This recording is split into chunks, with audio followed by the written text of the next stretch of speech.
hot oatmeal and fresh fruit and butterfly pea tea.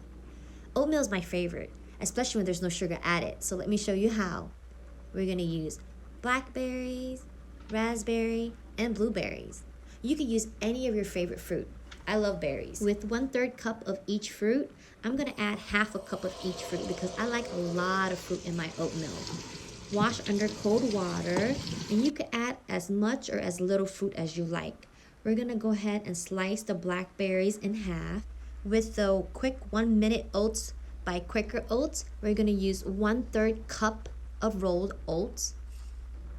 For a thicker oatmeal, add 1/2 cup of rolled oats, 1 cup of cold milk, but if you're lactose intolerant, you can add coconut milk, almond milk, cashew milk, or even water, 1 teaspoon of vanilla extract, and 2 dashes of cinnamon.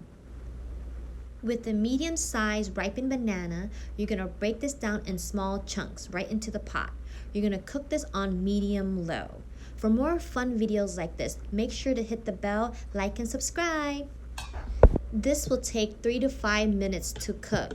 Make sure to keep stirring it because you don't want it to burn on the bottom. This smells just like a banana cake that's baking. Oh my God, it smells so good. See, just like this.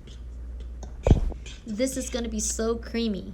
We're gonna add 1 tablespoon of some raisin to give it some more natural sweetness with the ripened banana.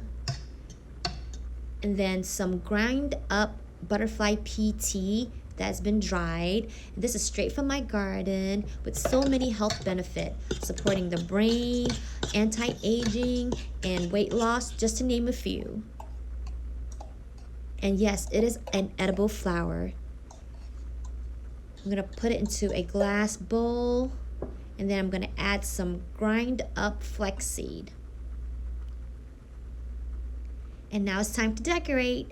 Add in your berries, and of course I'm gonna add my fresh butterfly pea tea. Have fun with it.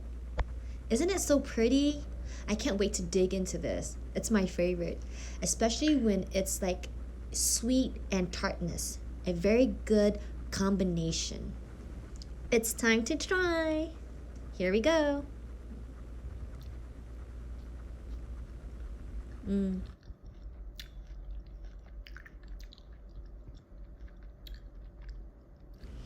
It is so good. Let me know if you try.